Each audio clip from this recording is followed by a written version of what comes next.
So, of course, this documentary is entitled You Think You Grown, a phrase us black girls have heard from the beginning of time. When you hear that phrase, what is the first thing that comes to mind?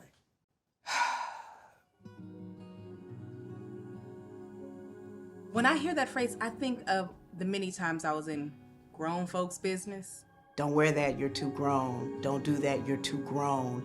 Pretty much anytime you're doing anything outside of what people believe a child should be doing. The foundation laid towards the unique intersection of race and gender that Black girls fall into dates back to the early 1800s. Our ancestors were enslaved laborers. They were forced to be laborers. So before they were women or men, they were tools. The effect of generations of institutional racism has created this collective psychology around Black children that makes them criminalized and considered as adults. It's interesting how a girl's body or a femme body turns into something like out of nowhere. It almost feels like out of nowhere what I'm wearing is a big deal. They would tell me that I'm fast or I'm being grown just for understanding more than they want me to know.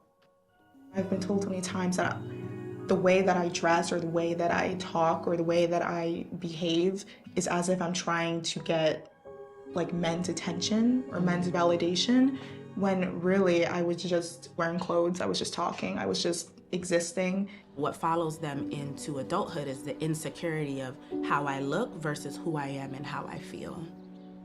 I've seen a lot of archetypes of Black women on social media, on TikTok specifically. It's like you have to be a specific type of Black woman, and it just never feels like it encompasses all Black women. It's like, okay, well, I love Afros, but this is enough. Like just this. We Black women have a tendency to exhale excellence and best believe that this is only the beginning of all that you will leave. Do not let these people destroy the legacy that you will leave. That resilience, flows through your bloodstream and your heart's mind. It is within you. It is in your genealogy.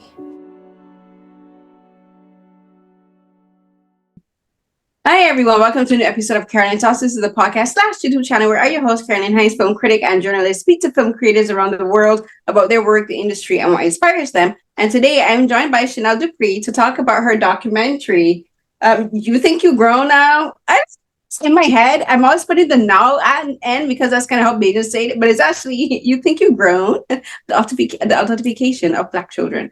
And this is I think this is a very specific documentary, and like it really talks about the Black experience from a young Black female perspective, but coming from young Black girls to adulthood, because this you grown now is a phrase that has so many different connotations and contexts that I think Black girls, not only just in North America, but in the Caribbean and in Africa, and like I think in Black diasporic communities have heard, and it's something I think trickles down from the enslavement of our ancestors, which we touched on the film. So like I'm like, yeah, I've heard that you think you grown now.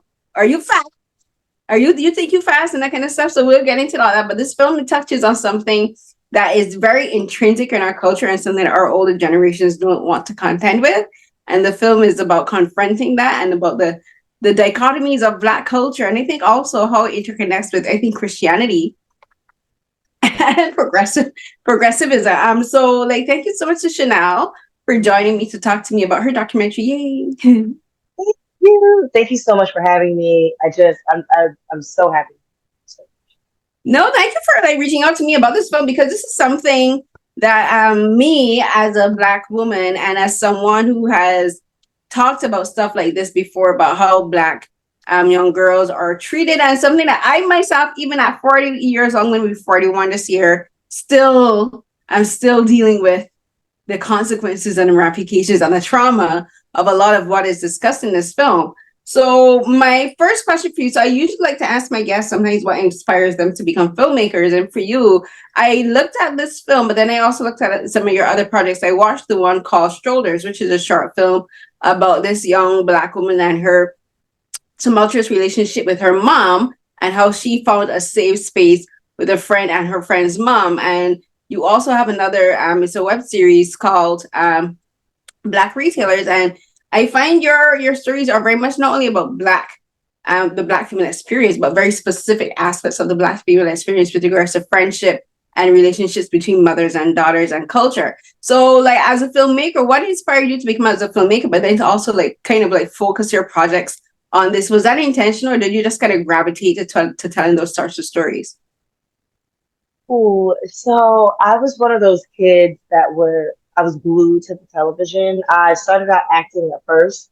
And so because we, didn't grow up with much, I learned from the television. I learned camera angles, directing, acting choices from TV. So I would stare at it, and I would always wish that I could write for television or make my own movies. The movie that set things off for me was Eve's Bayou. And I was like, I want to do that. Whatever. I want to write something like that. I want to direct something like that. I want people to feel that way. And when I really think about it, from Eve's Bayou all the way through, films and television that centered Black women in this very authentic way, and not taking it from this vague perspective where it's like, I'm a Black woman going through life. And that's the end. Like that. That gave me such a Moesha. That gave me such a Moesha moment just now. And even her, like, she had a coming of age, you know what I mean? Which is such an expansive story. But I find that sometimes people who do not know Black women, experience Black women, or just know us from a vague standpoint can tell our stories in that type of way. And I like to tell the stories that's underneath the fourth layer. Like in Black retail, I was speaking, it's a comedy that also speaks to a hilarious, how hilarious the retail culture is, but it also speaks about how Black women are asked to perform in retail in all facets of their life, in their personal relationships, in their relationships with their parents. They need to have this customer service type of disposition and smile in order to get through the day. So I find that as a Black woman, because we live so much in the intersection, I'm constantly in between two worlds. And it's not like race and gender, but it's which discrimination umbrella am I going to tackle today? And I think that through like the comedic world or even documentaries, I think that we can explore like the small nuances that we experience in life, because those are actually quite big. And even with shoulders, like I rarely see stories where there's a strife between mother and daughter. And then if there is, it's on a harsh extreme. We've seen plenty of abusive parents on television and on screen, but I think that it was really important to show the love that a woman cultivates for herself outside of that realm. And so it was really important for me not to show her in the fight with her mother and things like that, because I wanted to really focus on the joys. Yeah. And the thing is like, even if you have shows or films that do talk about the strife between mothers and daughters, and like whether they are physically or verbally abusive, or even if there's no abuse, but like just there's still a disconnect between them and the relationship, like the shows don't really delve into what causes that. And for many of us, that is cultural. It is cultural, and it can be traced back to slavery, to when our ancestors were enslaved, because so much of our identities is founded on that, because like our behaviors were molded through slavery, or the way our ancestors spoke, dressed, behaved, walked, talked, even had sexual relationships. Because even the sexual relationships were most times created because of the slave masters, because they're like, I want to breed this man and this woman so I can get more children, one, to work in my fields, whether it be corn, cotton, tobacco, whatever. But also I want to be able to breed the strongest stock to sell them, and like that, even that created such a disconnect in relationships between men and women in our society still today. In Barbados, we call it the village rat mentality, where men just go around and getting women pregnant. And like that's literally directly traced back to slavery, because these men would literally be taken out to the different plantations to sleep with the different female slaves, and like that's still a part of our culture today. It may not, a lot of people don't think it is, but it is. Like that mentality is still kind of seeped in there. And like in this film that you're talking about, how Black girls' bodies are viewed and spoken about by adults, can be traced back to that directly. So before we be getting to all of that, I want you first to talk about finding the specific women that you have as guests in this documentary, because I think it's important to highlight them first because they talk about their own experiences personally, but they also speak about the situation from a academic and a cultural perspective. So I'll just name some of them. So one is Dr. Shamari J. Yes. J. Akira. I realized autocorrect changed it from Akira to asking. So I'm like doubting myself, but it's Akira. You got it, okay? Because autocorrect is being anti-Black right now. You got it, girl. Listen. Jessica Jenkins, who's a mental health counselor. And also you have Dr. Nikki Coleman, who's a sexual wellness and sexual trauma therapy specialist. And like, I love that you have someone who dealt specifically with sexual trauma in the documentary. And then there's Mahogany L. Brown, Dr. D.L. Jones, Jory Mendoza, who's an educator, Dr. Nina Mercer. I'm like, her name sounds very familiar to me. And you also had these 3 young women who were aged, I think, from 18 to 19, who were part of a panel discussion that you kind of had with them in a very, I think, in relaxed setting. But talk to me about finding this group of women to take part in the documentary and just what it was like to find them and how did you select them? Because when you have documentaries like this where you have guests being a part of it, it's very important that you get a well-rounded representation of people who specialize in different topics, you know, and to make sure that you get a really not only well-rounded but a well-researched aspect and a well-understood aspect of the discussion, because everyone's going to have their own not only opinions but coming from an academic standpoint, they're going to research from slightly different angles. Absolutely. So once I crafted the film, so after years of research, I've been researching this film since 2017. So after researching it, I knew how I wanted the chapter to go. You see in the film, it's like broken down by like the origin and the dehumanization. I said to myself, I said, okay, I want therapists because I need someone who, for the sexualization chapter, I need them to break down what early hypersexualization, how that maneuvers and how that trickles down into adulthood. So I said, okay, I definitely want that because I want to track how adultification not only erases Black girlhood, but it also erases parts of your adulthood because you can't transition properly. So I said, okay, I knew I wanted her.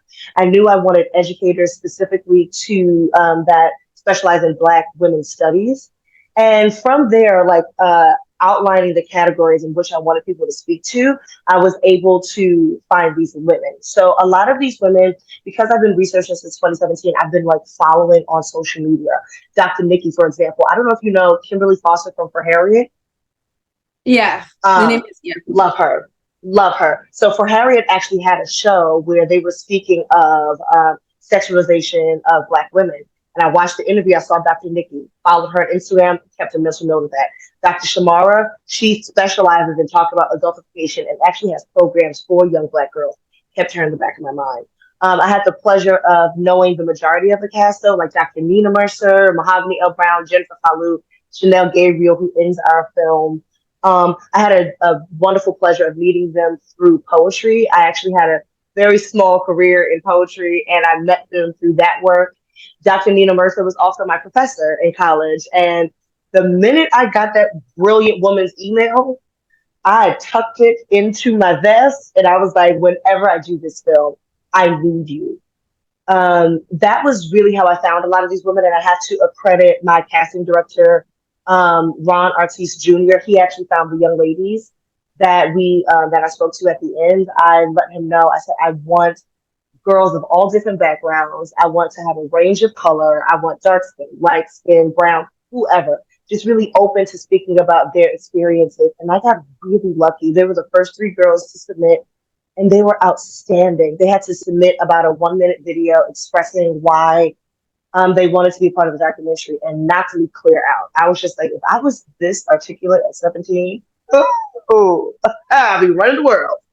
So, a lot of finding the cast was knowing exactly who I needed to speak to. Like, I know I wanted educators. I know I wanted therapists. And then I know I wanted women that were just connected to who they were, connected to being a girl, also connected to being a woman, and express that clearly. I wanted all of those perspectives because separate from educators and therapists, every Black There were during the interviews, the crew kept stomping their feet.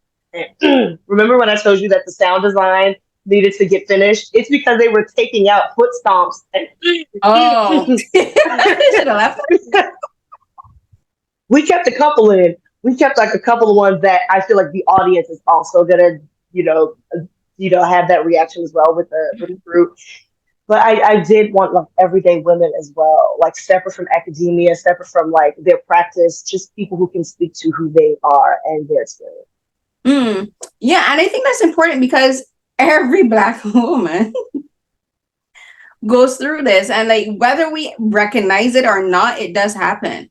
Black girls, whether they recognize what's happening, whether they recognize that it's sexualization and adultification of their bodies and of the culture, is happening. Watching music videos, it's there in music videos. Back in the day, we used to call them video vixens. And that actually informed, like, people would would compare young girls to like video vixens and say, oh, if you got this kind of body, you should go be a video vixen. That's hypersexualization, and they won't think of it as anything bad because they would think they're believing that they're getting a compliment. But it's like, why is that okay to say to first thing first? Why is that okay to say to a stranger? One, but why is it okay to say to a teenager or a child? So like it happens, and so having a broad women from different walks of life and professions and ages be a part of that is important because it is unfortunately part of our lived experience.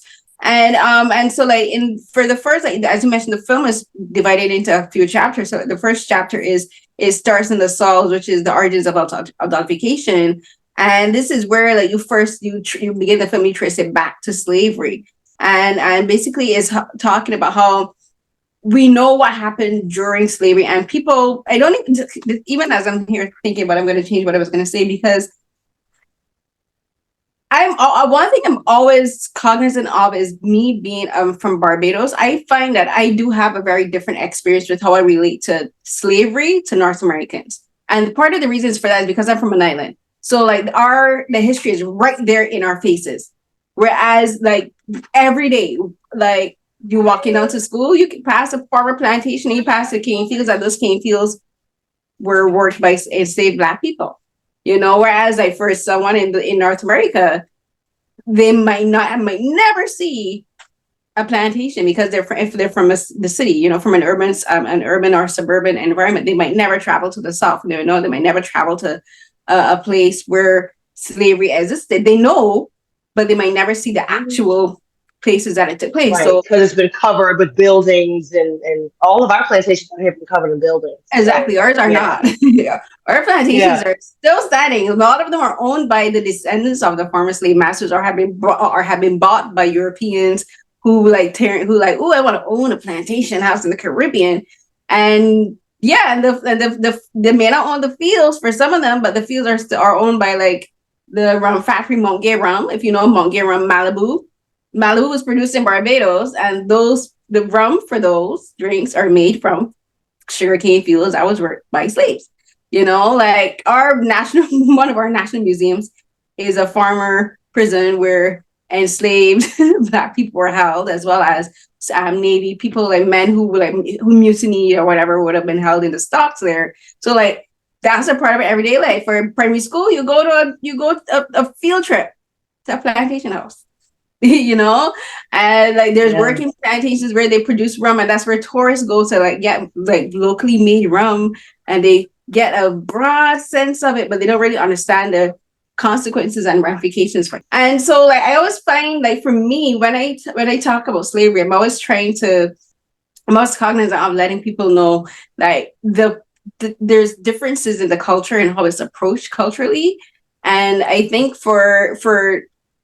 and like as we were talking in the film, like you draw you fast, you grow now. And a lot of people that grow in North America might grow up and hear that, but they might not connect it to slavery, Whereas I think for people in the Caribbean, in Barbados, it's a bit more present for us because we can see that history directly in front of us. We see the paintings, we see the paintings of the young children working on the slave plantations, just like in malls and that kind of stuff. So, but this is something that is a part of our history, and you begin the film there. You saw it starts in the soul because cultivation. Slavery began because they needed people to work the fields. They didn't want to use white people. They used Black people because they considered us hardier and more disposable. And that started there because the adultification of young girls came because the slave masters and their wives, let's not leave the white women out, they saw young girls as just there for them to use however they wanted, you know, in a sexual way. And people always think of, oh, only the white male slave masters sexualized. No, the women were there too. The women were sexualizing the boys and molesting the boys, raping the boys, and growing them up into becoming their mandingos, as the phrase came. That's where the phrase mandingo came from. And like, that's how our culture has always been. We've always been hypersexualized because of that, you know. And then like we talk about colorism. Colorism comes from that because they favored the younger girls who were clear skinned. And the reason they were clear skinned is because they were the visible descendants of these slave masters raping their mothers. So they put them in the house, you know, whereas they put the darker children, their siblings, to work in the fields. And that's where the whole dichotomy of colorism comes from. The whole idea of being light skinned as being more preferable, being more beautiful, because they were kept in the house, you know. So therefore they were seen as being more favored, whereas the people on the outside of the fields might not know what's going on in the house. So they don't understand that just because you're in the house doesn't protect you from from the violence and the brutality, you know. So like you bring the film back. So talk to me about starting the film there, because you like really literally took it to the foundation and to the soil. You say all of this comes from there. All of this, everything that we still struggling with in 2024 comes right back to the soil. Ooh, you are brilliant. So just to even like piggyback off what you said and to also answer the question, you said that every Black girl goes through this. I think that's why I named the film You Think You've Grown. That's exactly why I did. Because a lot of us don't know that that's adultification, or don't know that that's sexualization, or don't know. We know that we might have experienced it, but once someone can bring up a phrase or a moment from our childhood, then we can approach it, then we can analyze it. Every Black girl has heard, you think you grown, or what you think you cute, you think you fast, and it interrupts what you think of yourself, and you don't know that snowballs later on. I think starting off the documentary with one, identifying what a child is and what they can understand, and then also like it's starting in the soil, because Black girls, Black women are always put under this malicious light. Like if a Black girl is dancing with shorts on, she's trying to tantalize someone. She's being fast, she's being loose, and she's just dancing in 90-degree weather, and that's why she has shorts on. So I think immediately connecting it back to where it is, it strips the maliciousness out of everyone's psyche. Because I think everyone is going to go into this film seeing, you know, Dismantling Adultification, but really seeing You Think You've Grown and thinking, okay, I'm about to tell these young girls to put on pants and cover it up. And they forget the dismantling adultification part. So I think starting it off right then and there, I think like it defines it very early. I want you to understand that how you think comes from this place. And we do bring it back up, even in the second chapter, you know, when we talk about sexualization, we bring it right back to how we were sexualized early during the antebellum period. But I think starting it off with where it connects to allows people to understand where their bias comes from. And I think it starts the film off with accountability, because it's not just, you know, white people who say it to us. It's everyone. You know, we hear from our aunties, our grandmothers, our mothers, you know, every elder. And I think whoever comes to see this film, if you have said that to a young child, it makes you go, I want to teach you right off the bat, right in the beginning, where it's coming from.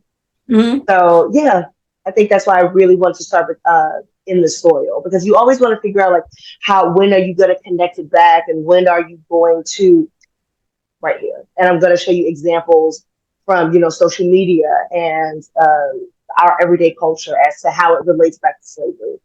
Yeah, and we'll talk a bit more about the hypersexualization, but the reason I mentioned that first is because in the beginning, like, because when you talk about the soil, you talk about we were never really seen as children.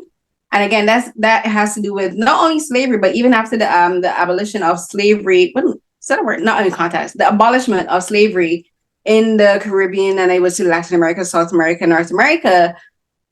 Black children never stopped working, because the plantation houses were like they lost their money, but like you still have to work. Children still have to work the fields to help their parents earn money. They were sharecroppers. You got children who, if the girls weren't working at home looking after their siblings, the boys are in the field working alongside their parents, trying to earn a few pennies a day, to feed each other. And then after that, you grow up and you become a domestic laborer. You're going to work in some white person's house or some wealthy Black person's house, and to look after their children, cook for them, clean for them. That's where the term domestic labor comes from.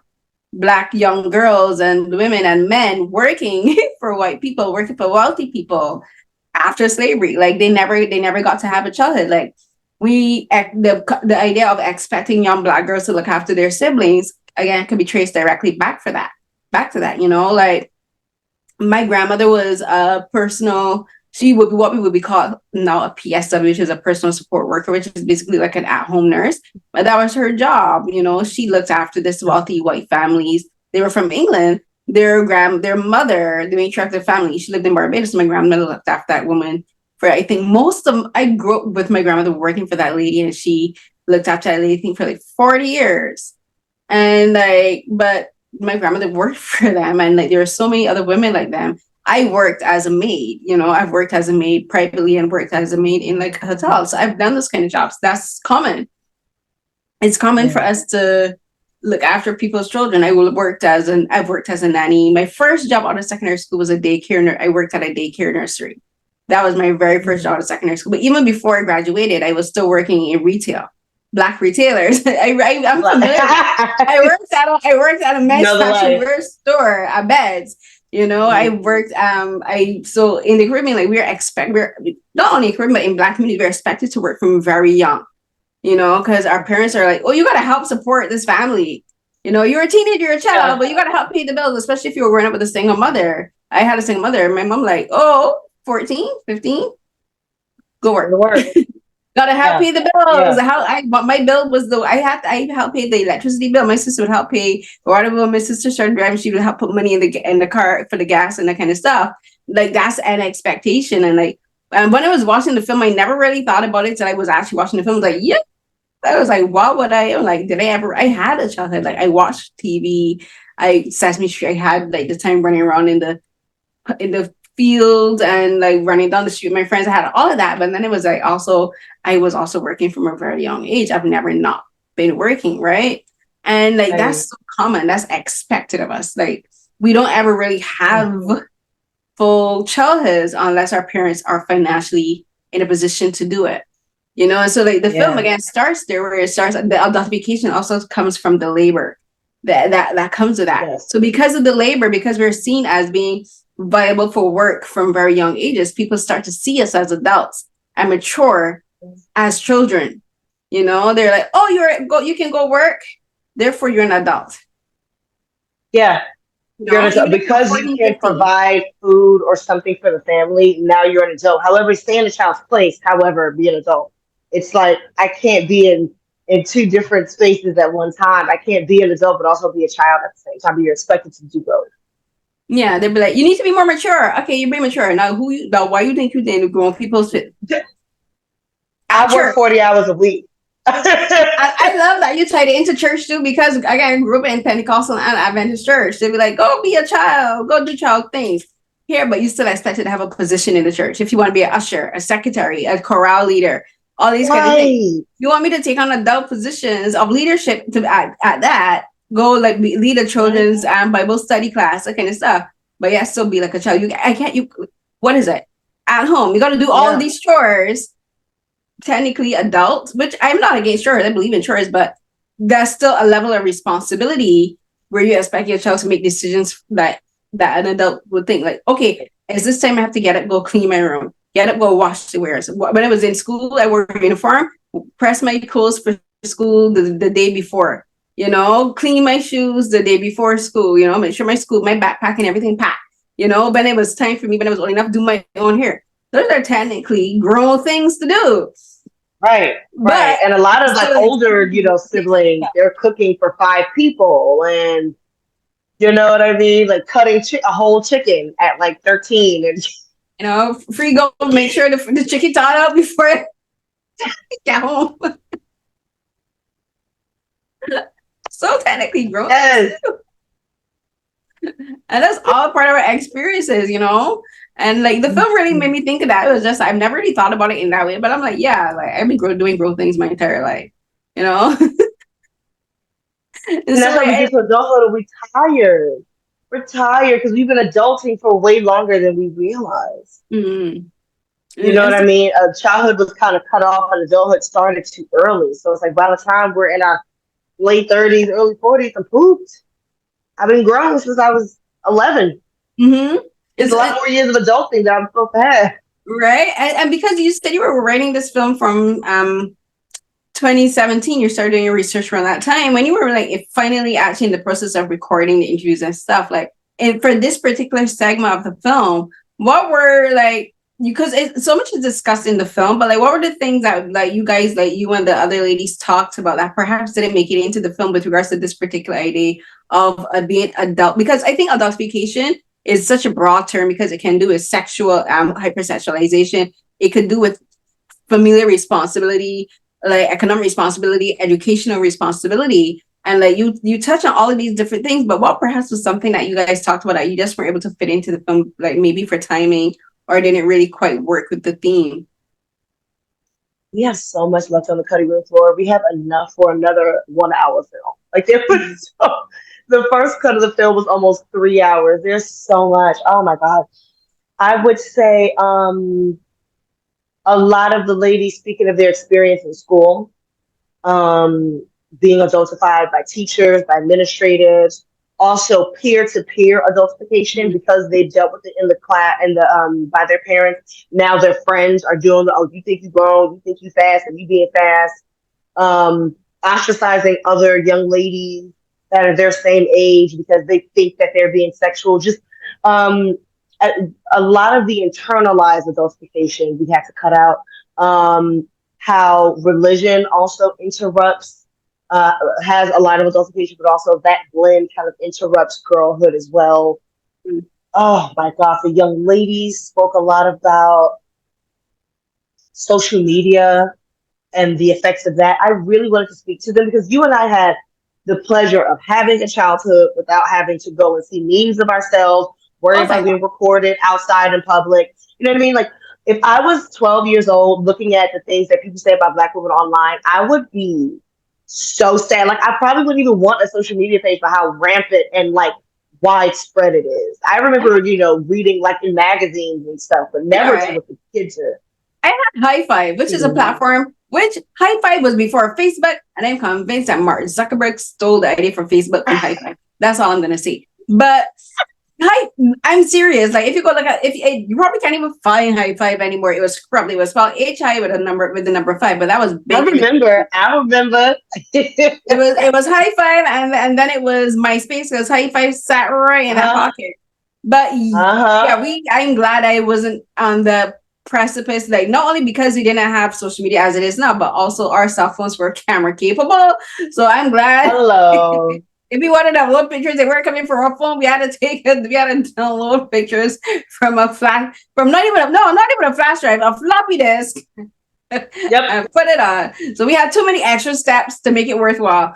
Or like portable cameras and take it to the pharmacy, get it developed, wait a week, come back. or if you had a film, they have film cameras. If you had a camera that was printed out on film, you have to take a picture of the actual picture to put it up on the computer. It was like too many extra steps to make it worthwhile. But yeah, I want to talk a bit about the internalized adultification because that is something that we don't really, I don't think that really sits with us until we're older. And in speaking of internalized adultification, that's where like we expect so much from ourselves. You know, we judge ourselves based on the way that people judge us, you know, and like that kind of stuff in particular takes years to do, especially if you don't get therapy. I have yet to get therapy. I know I need therapy. But as an adult, like that stuff, like it puts so much pressure on us, like especially as Black women, where we're so very conscious of our bodies, you know, and that's where a lot of the internalized of the adultification comes from, because people put so much pressure on us and it leaves such a deep imprint on us. So I want you to talk about the internalized aspect first. You know, when I first told people that I wanted to do this film, it was like, yes, the white man, the white man. I was like, yes. And we also have internalized it, because I didn't grow up with white people. I grew up in a predominantly Black area, but I've heard you think you've grown. I have been adultified. I have dealt with, you know, watching my friend who has the same dress that I have on, but they have a curvier body, be sent home because her body looks like it's going to tantalize somebody when it shouldn't be, because she's inside of the schoolhouse, you know. And I think that it's very important for us to have open conversations, real conversations about how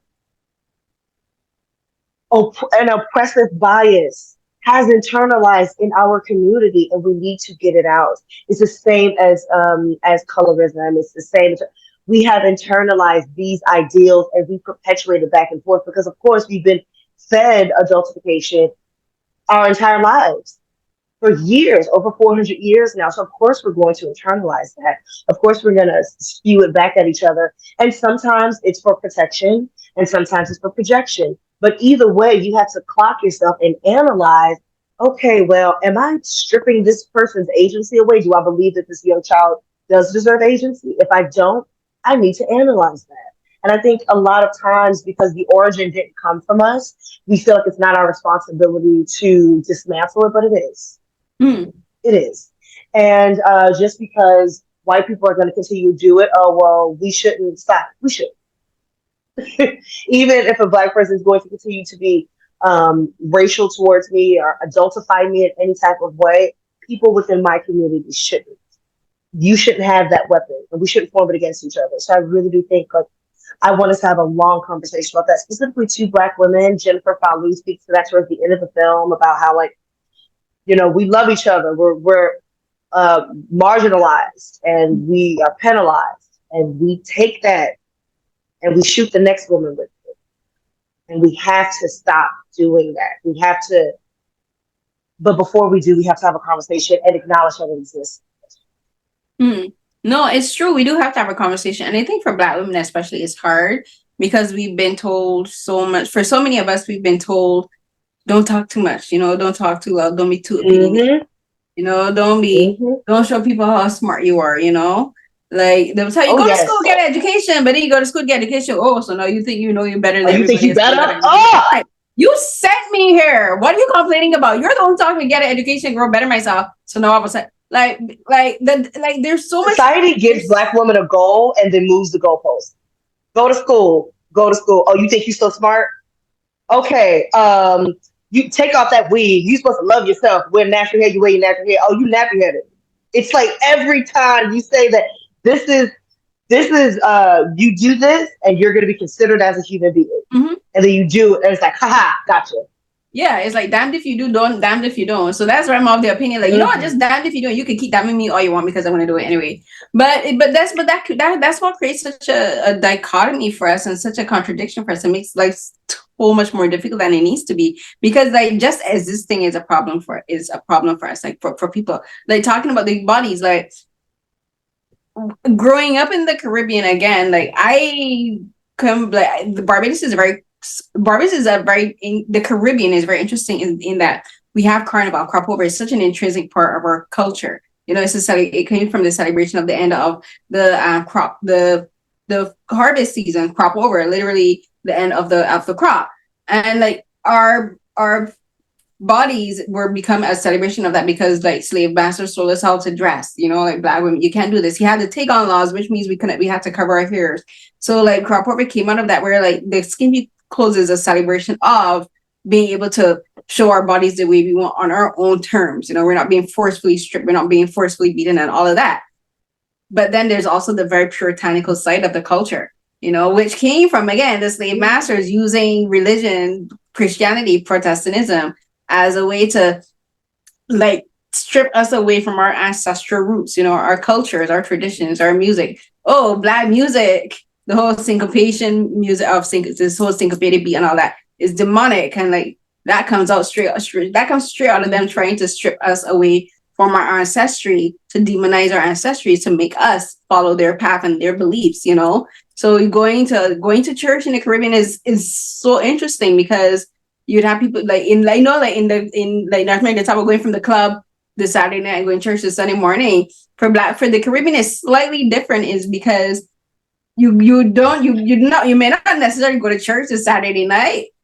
You may not necessarily go to the club this Saturday night, but you might go to crop over this Saturday and then go to church this Sunday, you know, or go to church this Sunday and crop over in where it usually falls on the Monday, because it's usually the first Monday of the month of August. So you go to church this Sunday, crop over mass about the Monday. And so it's like we have this whole thing where it's like we're told. And the thing is for Black bodies in particular, I think what traumatizes us so much is that we can't do anything about our bodies. You know, that's our genetics. The dark skin, the broad noses, the full lips, the butt, the breasts, the thick thighs, that is genetic. that look to Africa, specific tribes, like we're gonna leave them aside, which are the tall, thin people. That's East Africa. Right. We come from West Africa. Our bodies are built this way because that's how we were built to handle the heat, handle the sun. Right. The thing that makes us resilient in the heat of the Caribbean and Africa is our bodies, but it's been demonized. And for women in particular, we're told, oh, your body is hypersexual, you must cover it. You go to church, be modest. Cover yourself, but even the way you cover yourself isn't good enough. My sister and I used to wear like turtlenecks, because I love turtlenecks. And we were wearing turtlenecks in Barbados, and people would be like, oh my God, you guys wearing turtlenecks? And people would still complain because the turtlenecks may be a bit body fitting, because we got big breasts, big thighs, big butt, whatever. And it would be like, I'm covered. What more do you want from me? But yes, still, and I'm going to tie it into Islam now, because they still complain about how Muslim women dress. Mm-hmm. I'm like, why are you guys complaining? You talk about you like, you know what I mean? And the reason I bring that up is because it's like, if I go and dress the way how a Muslim woman dress now, you people would still find a problem with it, because it's not about modesty. It's about you controlling the way I dress. It's about you wanting me to fit the way you want us to dress. And that's something that Black women contend with all the time. And the film talks about that. And the thing that makes it so traumatic for us is it starts from young. And it's like, what are we supposed to do? Right. So I want you to talk about the whole idea of the sense of helplessness, because for all of the women, like even these women who they're doctors, you know, they're educators, they're speakers, they're poets, they're still, when they're speaking, there's a sense of helplessness that comes through in the way they speak, you know. Like we got the 3 girls who are talking about this as teenagers, they're going through it. But you have these women who have all of these accolades and all these academic distinctions and these diplomas and these masters and all that, and like there's still this sense of helplessness in the way that comes through in the way they speak. Yeah. I think we were promised that our accomplishments and our accolades will overpass discrimination, will overpass even our feelings. You know, even when someone says that they're upset about something or they feel uneasy about something, someone brings up the accolade of you just won this or you just got this, and that doesn't take away from the human person. And I think when all of those 12 women sat down, they were not professors, they were not award-winning playwrights, award-winning poets, star educators and principals. They were just women reminiscing about being a girl. And I think even though you have lived a full life as an adult and you have reached incredible heights, there is a certain longing you have for that childless. And because it doesn't go away, the inner child is very real. It doesn't go away. And there is a normal human-like yearning and longing for the little girl who didn't get that extended time. And even though as an adult, we get to have our own inner child time, we get to carve out what our child's like joy comes from and how we express it now, it's never going to be like it was when we were simply a child. So I think it's wonderful to, you see their accolades at the bottom, but then you hear them speaking, and often while we were shooting, you would see them stop and, wow, damn, that did hurt me. They're realizing right now, I did pre-interviews with everyone 6 months prior to filming, and it was just a standard like 5 questions. When we shot, it was about 20. So I wanted them to kind of get a sense of what they were going to be asked in the initial shooting. And even in the pre-interview, it's like, yeah, I didn't even think about that until now. A lot of them haven't thought about it until now. They're coming in with their expertise and with their knowledge. But when it turns into what was your experience, it's very interesting to connect the statistics to your lived experience. And I think we watch in real time all of those women do that for the first time in their life. Yeah, like there's moments of realizations, and like what was it? There was a moment where they're talking about in like the second chapter when they're talking about dehumanization and sexualization of violence, and like for instance, you talk about the catcalling, and we know what physical assault looks like. We know what sexual assault looks like, but it didn't occur to me that like catcalling, in a sense, abstractly from a what's the word I'm looking for not educational. There's a particular word my brain is refusing to come intellectually. Intellectually, we know that catcalls is inappropriate. That is the sexualization. That is sexism is misogyny. But we never really think of it as actual violence that you need to actually recover from. And when they're talking about that, I like, and this is something I've talked about. I've thought about a lot, like how I would be coming home from school and I'd have grown men catcalling at me, ask me my name. Like I grew up with the whole idea. My mom would always say, don't tell men your first name. She'd always tell them your middle name or a name that you're not going to answer to. And my mom taught me that from primary school age, because like she knew that's like what would happen, and it shouldn't be, but that's the way it is. And so like there was this one particular guy who would always because from my school, I live close to my school, literally like a 5-minute walk from my school, but we had this hill, and he'd always be at the bottom of the hill hanging around with the guy selling the coconut water and case whatever, and he'd always be like calling at me by the name that I gave him. And it got to the point where he was making me so uncomfortable. I actually changed the way that I would walk. So instead of getting home in 5-10 minutes, it would take me 45 minutes to get home, because I literally changed. I went from the back of the school to a completely different direction to coming down around the other side. So just avoid him. And when I was watching the film, it never really made me think that how like that traumatized me, even up to now, because I'm still even as a woman, like I still don't give strange men my first name.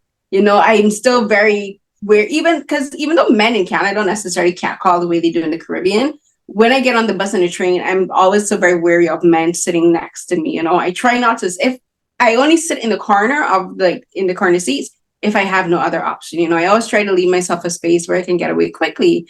And I was watching some, I was thinking, oh wait, that is a trauma response, and that's a trauma response that I learned from teenage years, from men catcalling me and following me home and that kind of stuff. And I was like, oh wait, this is something that I need to. I'm not gonna unlearn it because sexism. Yeah. But it made me. The light bulb did go off in my head. Like, yeah, that was a form of sexual violence, and I never thought about it till I watched the film. I remember telling people, because when you're a child, you only know adults by the people in your world. Like, you know what an adult is through ages, right? And I remember walking down the street, I must have been like 11. And a man that was like my dad's age, I'm licking a lollipop, and he's looking at me.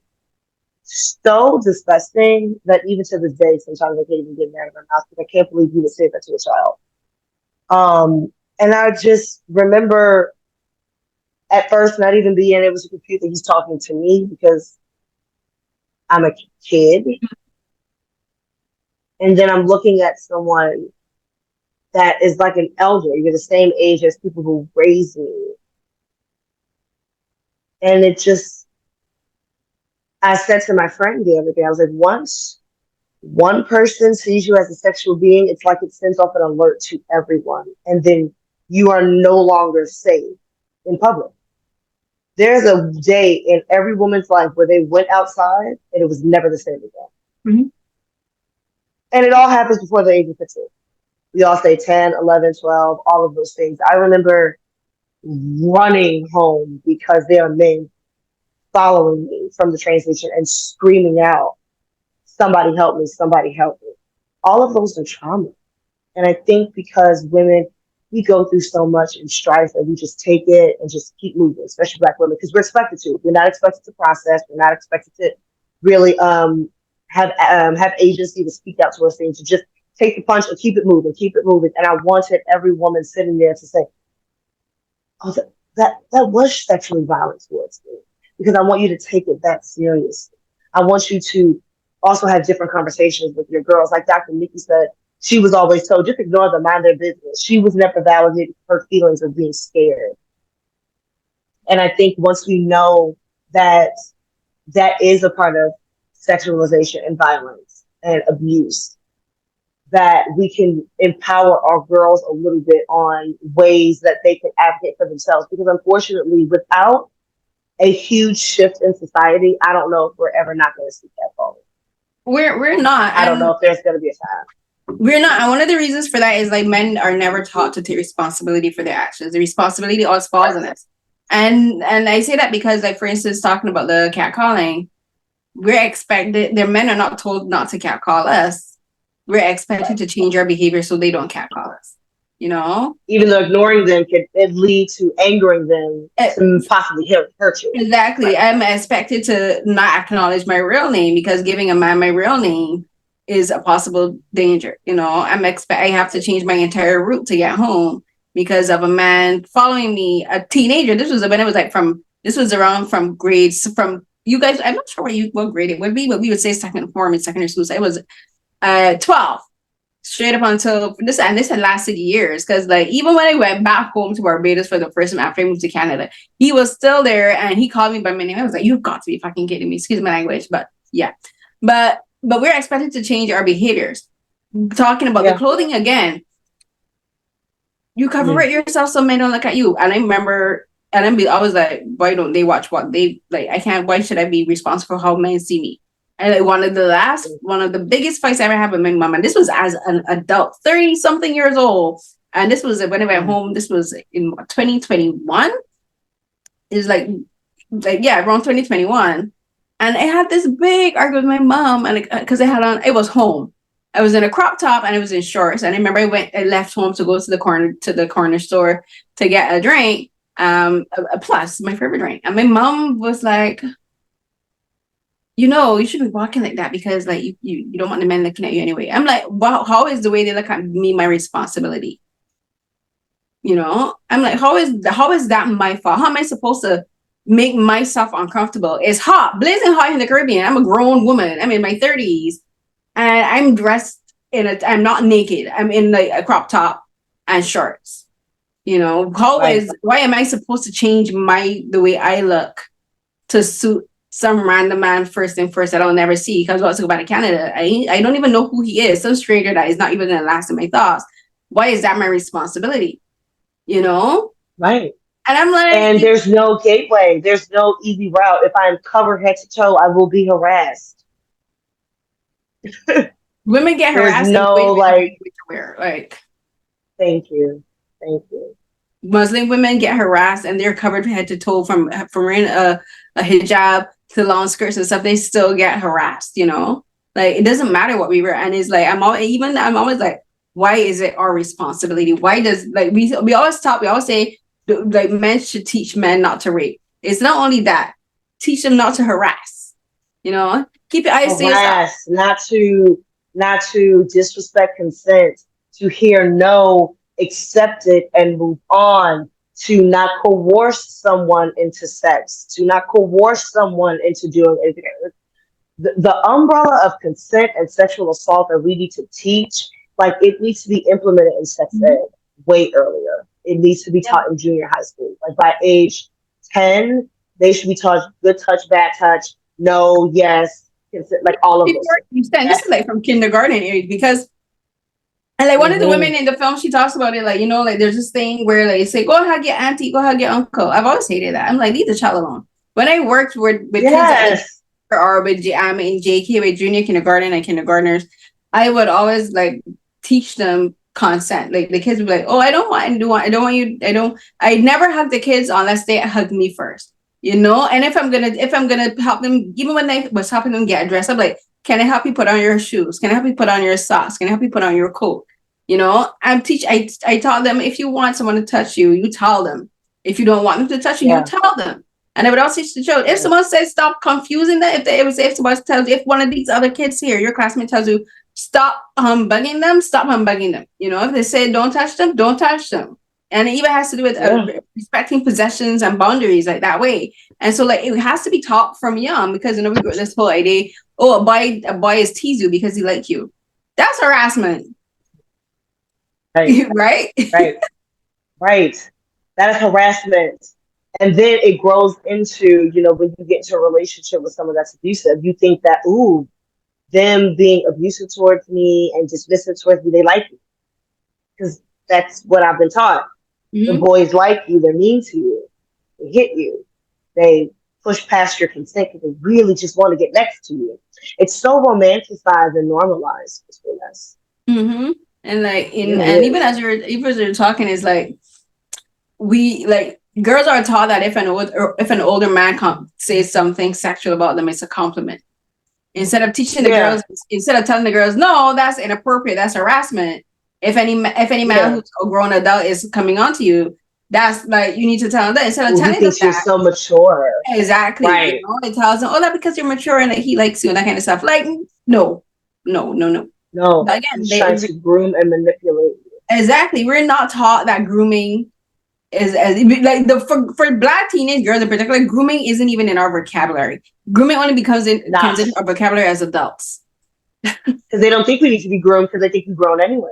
Exactly. So who needs to groom you? Who needs to, you know, your mind is not young. Grooming, you know, means that your mind is young, and that's what they are harping on. That's what they're trying to. They don't think our mind is young. They think we come out the womb grown, can cook a 7-course meal, can carry the world. So of course you don't. Grooming's not even in the vocabulary with us, because you don't think we need saving. Exactly. They don't think that it's that we're being victimized. You know, they don't think of us as victims. They don't think of us as, and this goes to adults, and like, this is not just our parents, but it's teachers, you know, people in positions of authorities, you know, like they don't see that us being worthy to protect. And even in school settings, like teachers, like people who should be like protecting us aren't, you know. And it goes even to things like bullying. When I was in secondary school, I was bullied in school, and the teachers did nothing till I had to like physically handle the girls myself. And then all of a sudden the teachers would be like, oh, Carolyn, I'm like, when this girl was harassing me and throwing balls at me and that kind of stuff, and I complained to you for weeks and weeks and you did nothing. And all of a sudden, because I had to handle things physically. No, you care. Now you can remember my name. Now you know that. I'm like, no, don't bring that to me. That's one of the reasons I'm so outspoken as an adult now, because I have to.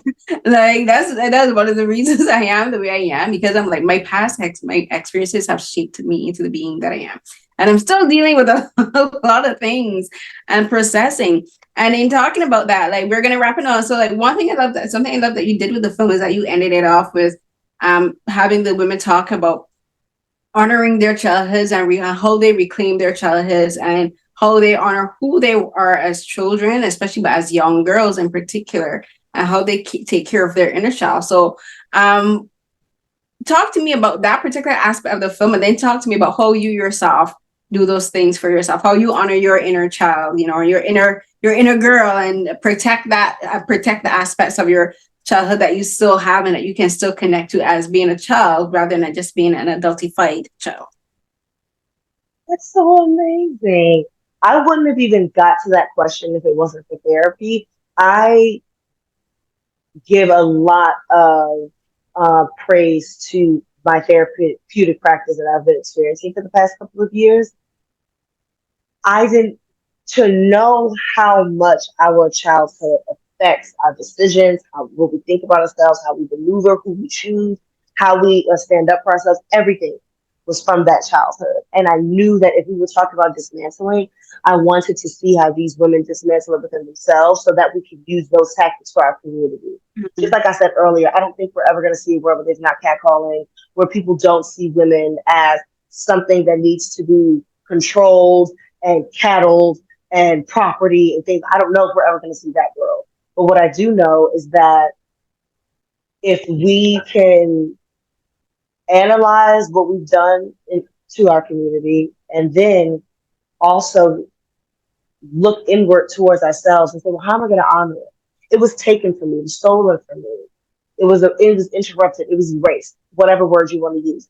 How am I then going to reclaim this inner child? How am I going to pause adulthood, just like my childhood was a pause? How am I going to pause this for a second and honor that person inside in all of the many ways that I can? I think that that is so important because it shows women that it's not too late.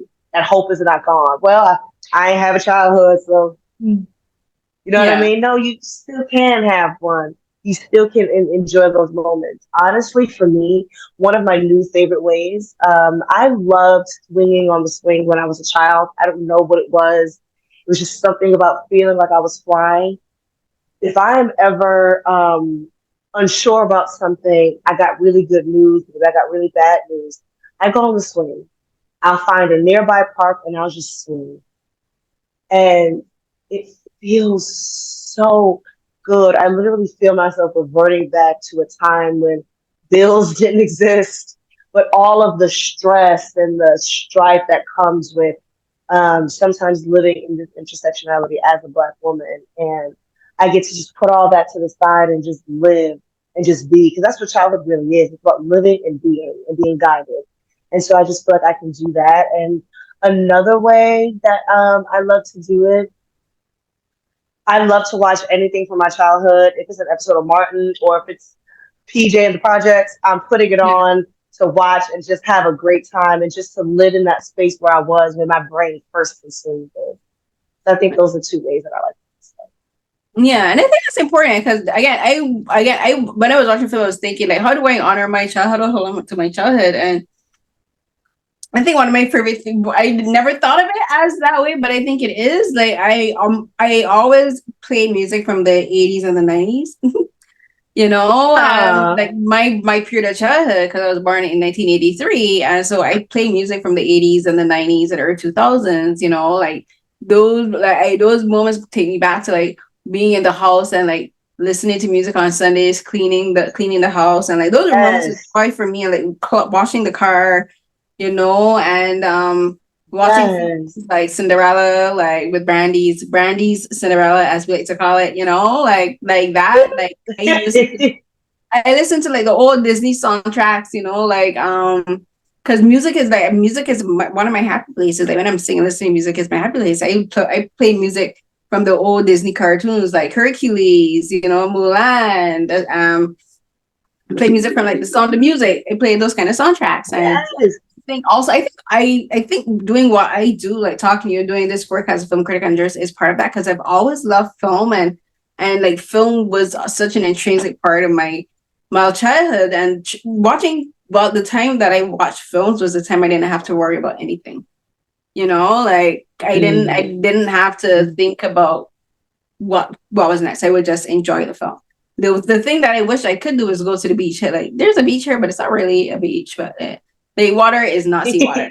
But right.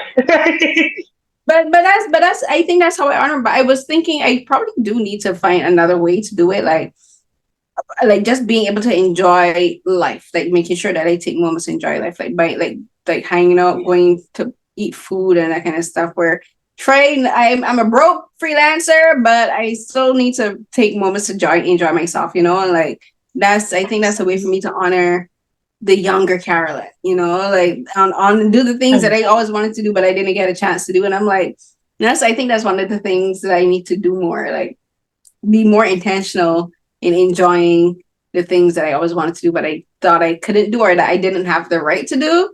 So I think that's it. I think that's what I need to do now, apart from collecting shoes. But yes. I love it. I love it. Oh my God. And we should.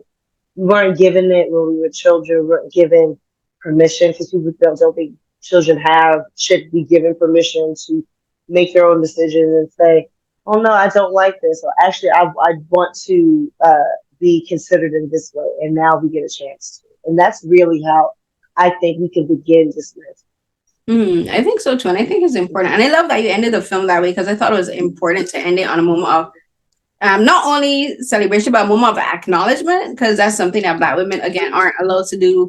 Like, we aren't allowed to acknowledge our inner child, and we are told that we aren't supposed to acknowledge our wants and our needs.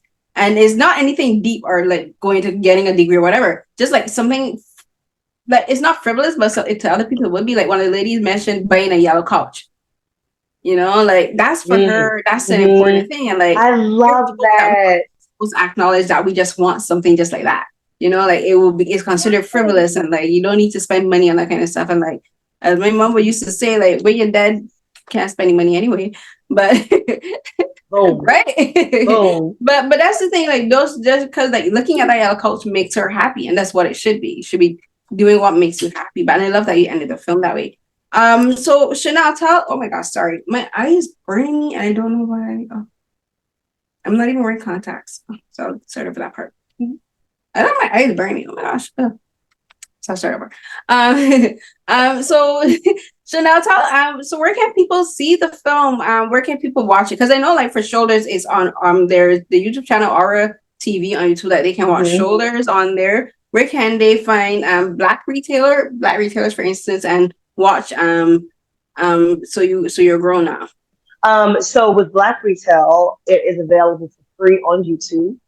And for You Think You Grown, Dismantling Adultification, we are currently in the festival circuit. If you are in a New Yorker, we have our big premiere August 17th at 12 p.m. at the Apollo Theater. You can follow me on social media on Instagram, Artistic Laughter. And then also, you can follow the You Think You Grown film also on IG as well. And we are going to be there. And then in August, if you're in Indianapolis, we are in the Indianapolis Black Documentary Film Festival as well. Okay, good. So I'll add links to those in the description box for the film. Thank you so much for talking to me, Chanel. This was such a great conversation, and I love that the film made me think of my childhood in ways that I didn't think of it, but also as my adulthood in ways that I haven't thought about it, and I think about a lot of things. So I like that it made me think of things in a new way. And thank you so much to the ladies who were your guests on the documentary. Like, they were so insightful and they were so honest, and I think so very open about their experiences and about their thoughts into the three young women. Like, I just hope for better futures for them, and that I think, like, making the film and being able to speak to you would probably give them a few tools to handle certain situations and to, like, advocate for themselves. Because I think the part of the film is about that really, to me, comes away from the film is learning to advocate for ourselves. You know, and not only advocate for ourselves with other people, but for ourselves, you know, to, like, listen to ourselves. So I think that to me, that's one of the things that really comes out of the film.